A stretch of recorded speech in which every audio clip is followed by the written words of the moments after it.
আসসালামু আলাইকুম। সমাজসেবা অধিদপ্তরাধীন 15টি ক্যাটাগরিতে নিবন্ধন দেওয়া হয়। যেমন সমাজসেবা অধিদপ্তরের নিবন্ধন ও নিয়ন্ত্রণ অধ্যাদেশ 1961 এবং বিধি 1962 সালের মাধ্যমে আমাদের সমাজসেবা অধিদপ্তর অনেকগুলো স্বেচ্ছাসেবী প্রতিষ্ঠানকে নিবন্ধন দেওয়া হয়।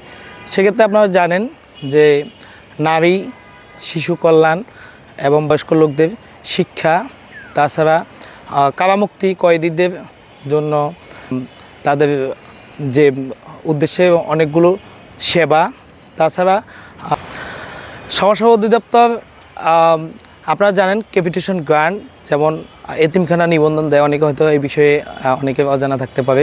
ক্যাপিটেশন গ্রান্টের ক্ষেত্রে অনেকেই আমাদের সারা বাংলাদেশে প্রায় 1,16,666 জন এতিমদেরকে আমাদের অনুদান দেওয়া হয়। সেক্ষেত্রে প্রায় বাংলাদেশে 5,119টি ক্যাপিটেশন এতিমখানা রয়েছে। তার মধ্যে ক্যাপিটেশন গ্রান্টে অন্তর্ভুক্ত রয়েছে 4,803টি।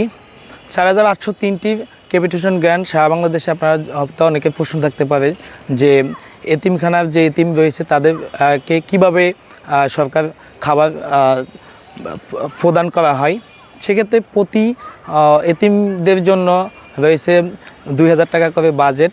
তার মধ্যে তাদের খাওয়ার জন্য 1,600 টাকা, 200 টাকা তাদের শিক্ষা খাতে ব্যয় হবে এবং 200 টাকা তাদের অন্যান্য, যেমন তারা সাবান ব্যবহার করলো, শ্যাম্পু ব্যবহার করলো, তারপর পেস্ট ব্যবহার করলো, এই জন্যে তাদেরকে দেওয়া হয়।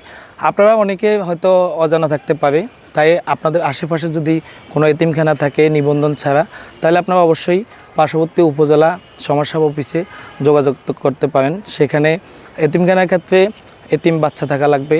আপনারা অনেকে হয়তো এতিম বাচ্চা না থাকতে পারে, কিন্তু পথ শিশু অথবা দুস্থ অসহায় বাচ্চাও যদি ভর্তি থাকে সেক্ষেত্রে আবেদন করতে পারেন। আবেদন করার ক্ষেত্রে আমি অনেকগুলো রুলস আপনাদেরকে আমি স্ক্রিনে দেখিয়ে দিব যে কি রুলস থাকার প্রয়োজন।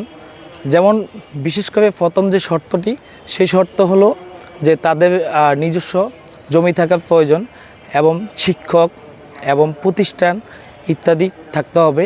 তারপর আবেদন করলে আমাদের এই আবেদনটি গৃহীত হলে আপনাদেরকে নিবন্ধনের জন্য দেওয়া হবে। নিবন্ধনের ক্ষেত্রে কিছু সরকারি চার্জ রয়েছে 5,000 টাকা প্লাস। তো সেই চার্জ দিয়ে আপনারা হয়তো বি ফর্ম আছে, আমি সেটি স্ক্রিনে দেখিয়ে দিব, বি ফর্মের মাধ্যমে আবেদন করবেন। সবাই ভালো থাকবেন। পরবর্তীতে কোনো ভিডিও দেখা হবে। আল্লাহ হাফেজ। আসসালামু আলাইকুম।